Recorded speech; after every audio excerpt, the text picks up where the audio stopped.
For 25 years, we have been Indiana's business news leader. This is IBJ Media's Inside Indiana Business with Gary Dick. Presented by Elevate Ventures and Indiana University. The heart of the Wabash Valley beating to a new tune. Terre Haute's transformation into a West Central Indiana destination for work, live, and play. And another big step for Hoosier Life Sciences. How one biotech company is taking direct aim at cancers caused by HPV infections. The ball's loose, the Colts have it! The Colts have it! It is Robert Mathis! And you'll hear from one of the best defensive players to ever put on a Colts uniform. We just believed in each other and just believed in the coaching, believed in everything, and just understood we have the tools to get the job done. Robert Mathis on winning the Super Bowl, his new mission to help young people learn the game of life, and Peyton Manning, the prankster. Hello and welcome to Inside Indiana Business. I'm Gary Dick, coming to you this week from Terre Haute, the heart of the Wabash Valley, as our Engage Indiana series rolls into Vigo County in west central Indiana. This week, we assembled more than 300 business, political, and community leaders at Holman Center for a discussion on key issues facing the regional economy. More on that in a moment. But first, I'm standing outside of the historic Holman & Company building in downtown Terre Haute, a more than 130-year-old landmark that sits in the heart of the city. It once served as headquarters for the Holman Empire, including Clabber Girl, which is still manufactured here. As Terre Haute looks to its future, it is turning to this 7-story piece of its past to be a catalyst for new business, innovation, and growth. This is old warehouse space. It's been cleaned out, in preparation of future build-out. History runs deep in Terre Haute's Holman building. It was constructed in 1892, really as a grocery and dry goods store. So I've told some people it's kind of like a 130-year-old Sam's Club. For well over a century, this building was home to Holman & Company and its iconic Clabber Girl baking powder. But 2 years after the Holman family sold the building to Terre Haute businessman Greg Gibson, it is being transformed into a one-stop shop for entrepreneurs and innovation. The Station co-working space has opened in the former Clabber Girl Bake Shop and Museum, the first of multiple agencies from the Terre Haute Chamber to local economic development and redevelopment agencies to locate in what is now known as the Hub. What we want is to be able to have anybody who's interested in starting a business, growing their business, anything having to do with business, to be able to walk through the doors of this building and access those services that they need. So if it's talking to the chamber, we're here. Talking to the Economic Development Corporation, they're here. If it's finding that landing space as a co-working space and you want to come to the station, it's here. To really have all of those resources in one place for people to be able to access is so important. Gibson Development Company sees new life for this grand old building as a unique spark that can further ignite a downtown resurgence. It's really a hub of activity. It's people coming to work. It's people, eating breakfast, dining out, enjoying a drink after work, and just really bringing more density to downtown, more traffic walking the streets. And I think it's going to be a great bookend to the east end of downtown Terre Haute. So as this historic building continues a rebirth, continues to fill up with tenants, there is hope that more people will come to downtown Terre Haute as well. Well, I mentioned we are in Terre Haute this week as our Engage Indiana series continues its path through 2023. 7 regional events being held around the state to engage communities around key issues they are facing. This week's event was a focus on West Central Indiana. It attracted more than 300 business, community, and political leaders to the recently renovated Holman Center in downtown Terre Haute. The event included a fireside chat with IBJ Media's CEO Nate Feltman and Secretary of Commerce Brad Chambers. They've got this great collaboration, this regional collaboration that's producing results for the communities that are part of that collaboration. It's super exciting, and I expect them to not just keep up, but pick up speed. I expect this community to pick up speed and to have more momentum, and winning leads to more winning. Winning is contagious, and I think that's happening in Terre Haute. I moderated a panel discussion that generated conversation on challenges like available housing and also momentum that seems to be defying the detractors in the Wabash Valley. It's very similar to other communities all around Indiana and then really in the nation. We've just kind of historically underdeveloped and underbuilt for years, and now here we find ourselves with a high workforce demand. We don't have enough housing to really meet that need here. There was a lot of criticism, and it was always why Terre Haute instead of why not Terre Haute. And I think that's changed, and I'm really excited about what's happening. I think we've got a lot of potential to draw industry and new development and retail development, and I'm excited. Once that started and the investment that's followed and the enthusiasm for downtown and now the convention center and this beautiful renovation here and the parking garages and the whole feel of downtown is obviously dramatically different. And it's starting to spill out. Well, certainly a robust conversation with business and political leaders in Terre Haute, evidence of a community and a region beginning to really get engaged around some of those key issues. Well, Indianapolis Colts icons like Peyton Manning and Robert Mathis, they're very familiar with Terre Haute as well. They came here for training camp back in the day. Rose-Hulman Institute of Technology hosting Colts camp from 1999 through 2009 during the team's Super Bowl runs. Mathis, my guest this week on the Business and Beyond podcast, says Peyton got a kick out of trying to punk teammates during camp. He was a big prankster. He knows when to have fun, knows when, time and the place to do everything. He tried to get me one time, and that was my rookie year with the trash can leaning on the door at a wedge. I said, man, no, sir, you're not going to get me with that because I just saw you do that to somebody else down the hall. Much more with Robert Mathis, including how he's helping young people through his Gridiron Gang organization. That's on this week's Business and Beyond podcast. Well, coming up next, Mary Rachel Redmond is in studio in Indianapolis with a look at news from around Indiana, plus a longtime innovator, startup leader, says Indy's life sciences startup scene has blossomed over the last 2 decades. We look at Indiana's strengths and weaknesses, including how dismal venture capital is for female-led startups. Congratulations, Gary. 25 years of remarkable leadership, service, great journalism, and a terrific legacy of advocacy for the state of Indiana. I truly believe that you are one of the state's 2 or 3 or 4 most important assets. Incredible legacy, 25 great years. Can't wait to watch the next 25 years. Grateful to be your friend and your colleague. You're a terrific Hoosier gentleman. Congratulations, well done.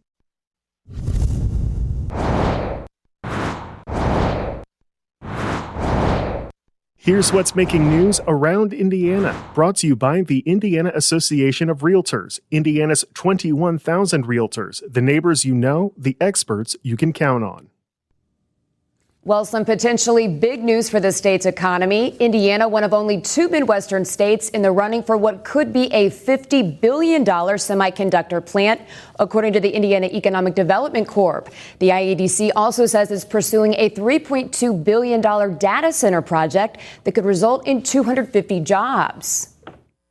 To help land these mega deals, the IEDC is asking for $122 million from a $500 million deal closing fund approved by state lawmakers in this year's budget to acquire roughly 1,300 acres of land in Lebanon's Leap Innovation District for both projects. That's the same place Eli Lilly and Company is building a $3.7 billion manufacturing campus. If Indiana is chosen for the semiconductor project, it would by far be the largest economic development deal in state history. The unnamed semiconductor manufacturer is expected to make a decision later this year.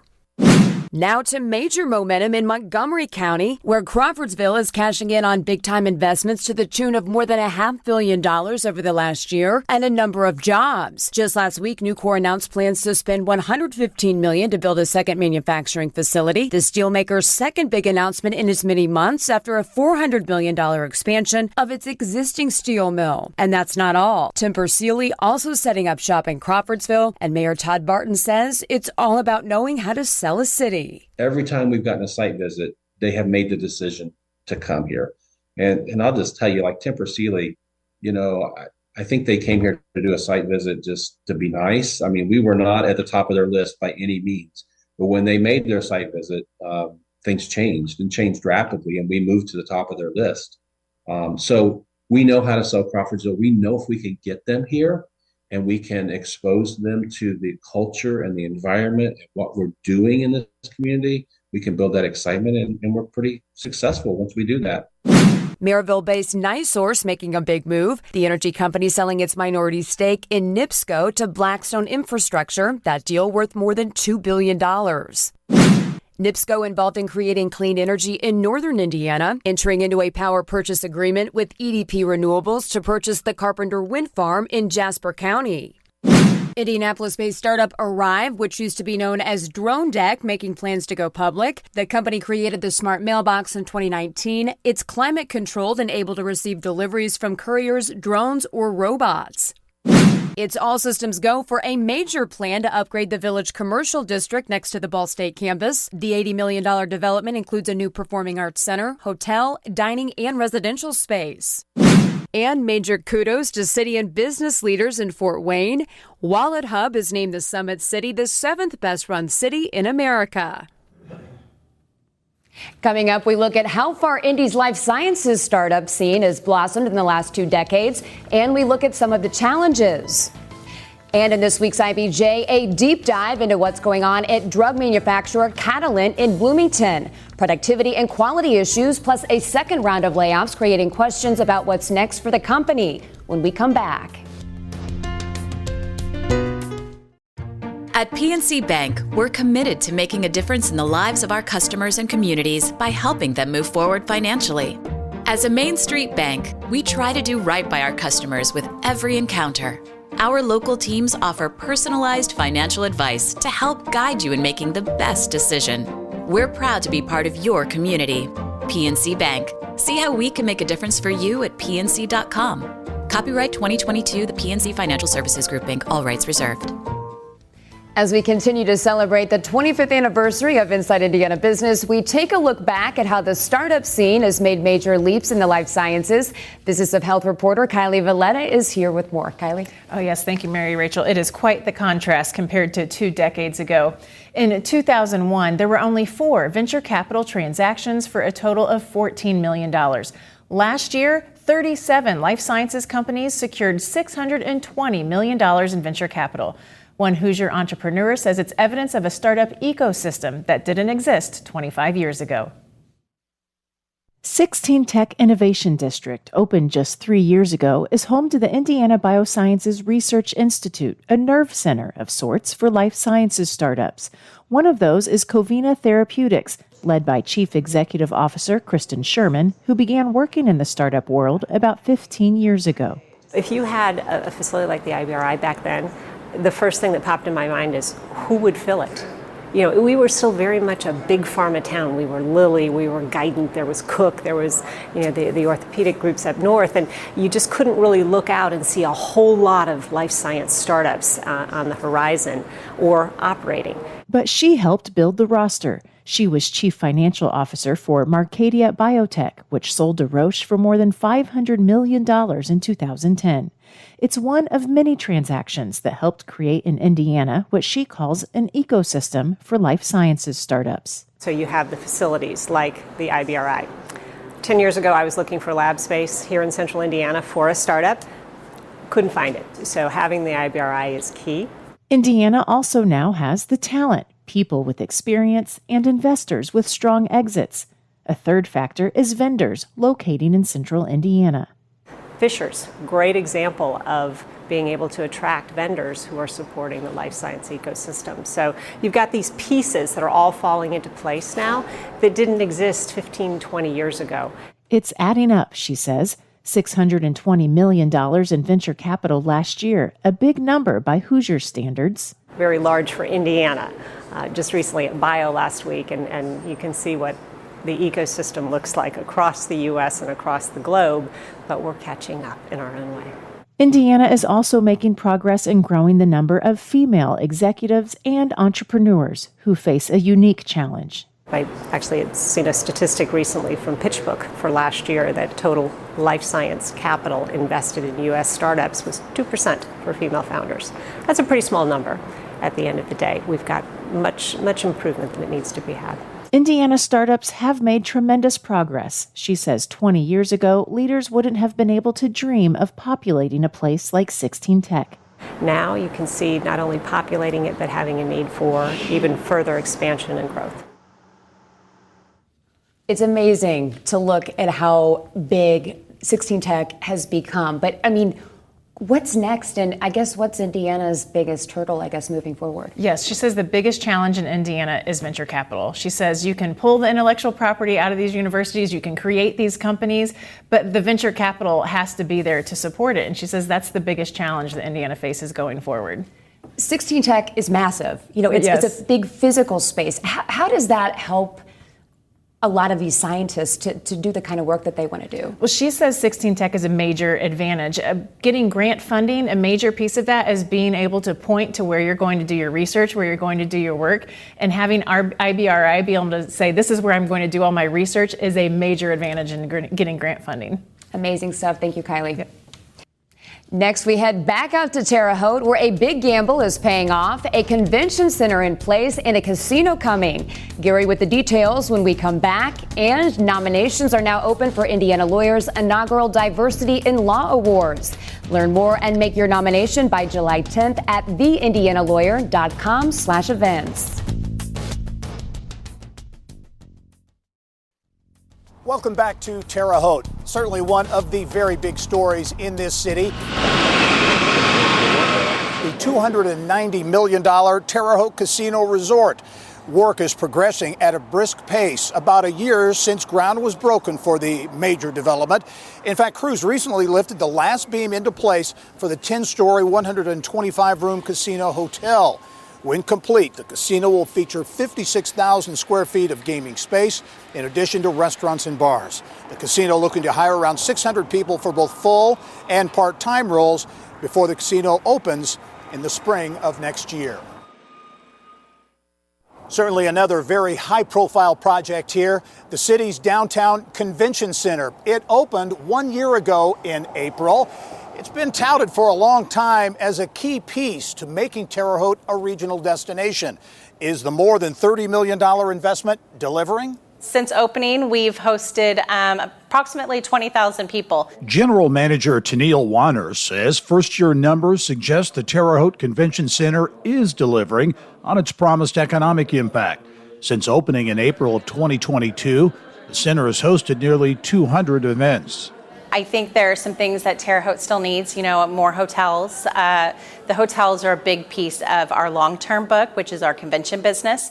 And so our hotels do really well here. But I think long-term, when we get more hotel room nights, I think that will succeed a little more. But really, it's just being able to reach out to those associations and those Midwest organizations, those regional groups that can pull that business here and being able to get into those rotations. Warner says beyond the dollars and cents, the convention center is giving Terre Haute some much-needed exposure. When we get a lot of folks here that haven't been here, especially with some of the conferences we've done, they see the growth that Terre Haute has, and they see the opportunity that's coming. It's not just the convention center, but it's also the casino that's coming. There's more industrial groups that are coming. And so we're really going to be able to transform into a meetings industry here in Terre Haute. Officials say Terre Haute's 2 convention hotels are currently running at about 80% occupancy, and that keys to future growth will be a new hotel and parking garage. Both are expected to happen next year. Well, that's all the time we have for this edition of Inside Indiana Business. As we leave you this week, more images from the county seat of Vigo County, Terre Haute, along the banks of the Wabash. Thanks for joining us. I'm Gary Dick. Go out and make it a successful week. Thank you for listening to the Inside Indiana Business Television podcast. Remember, you can get the latest business news from every corner of the state at InsideIndianaBusiness.com. I'm Gary Dick. Go out and make it a successful week.